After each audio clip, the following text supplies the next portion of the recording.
Top Sport A lyga ir vėl.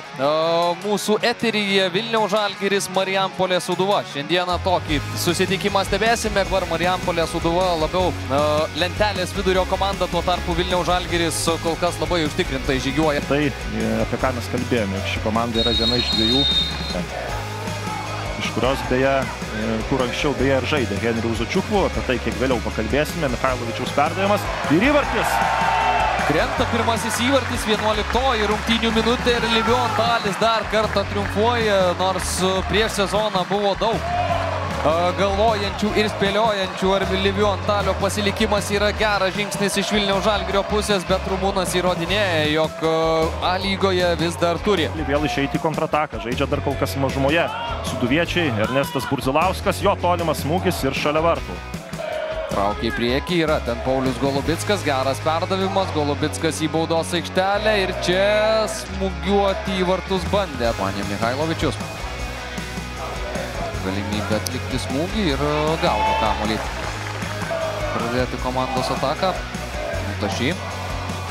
Į baudos aikštelę Livion Talis pasiekia kamuolį rumūnas, bet smūgio tikslaus nepavyksta atlikti jam. Kodėl jis yra iškritęs iš rikiuotės, nors visai neseniai rungtyniavo.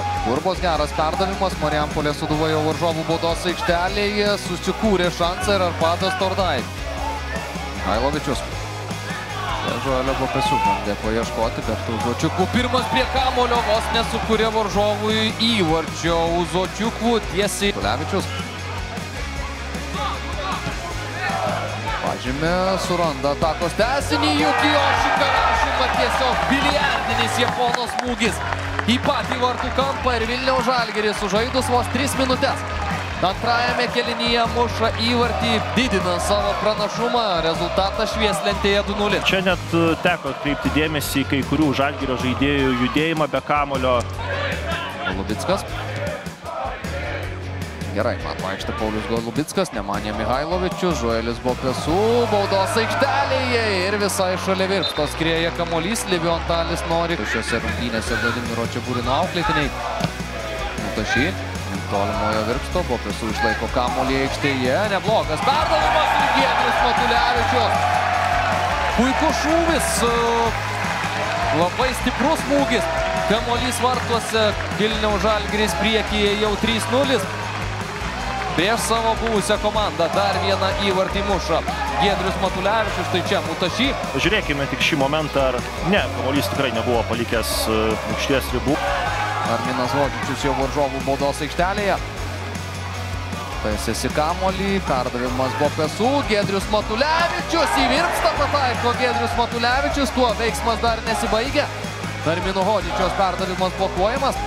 Puikus Karašimos perdavimas. Bopesu taip pat ir 4-0. Arminas Vodžičius po keitimo žengia į aikštę, padovanoja dar vieną rezultatyvų perdavimą Žoeliui Bopesu. Vilniaus Žalgirio puolėjas dėlioja taškus, paskutiniuosius taškus šiose rungtynėse Vilniaus Žalgirio futbolininkai. Kokie puikus perdavimai, iš tikrųjų Karašimos perdavimas, čia irgi atkreipkime dėmesį. Golubickas lieka su kamuoliu, Leandro Fernandešas, Žoelis Bopesu, gal dar vieną, labai geras perdavimas ir čia jau tik Giedrius Zenkevičius gelbsti Marijampolės Sūduvą. Taip gali ir sušvilpti rungtynių pabaigą Vilius Paulauskas, būtent tą jis ir daro, mačas baigėsi, rezultatas 4-0. Labai įtikinamai švenčia pergalę čia Vilniaus Žalgiris.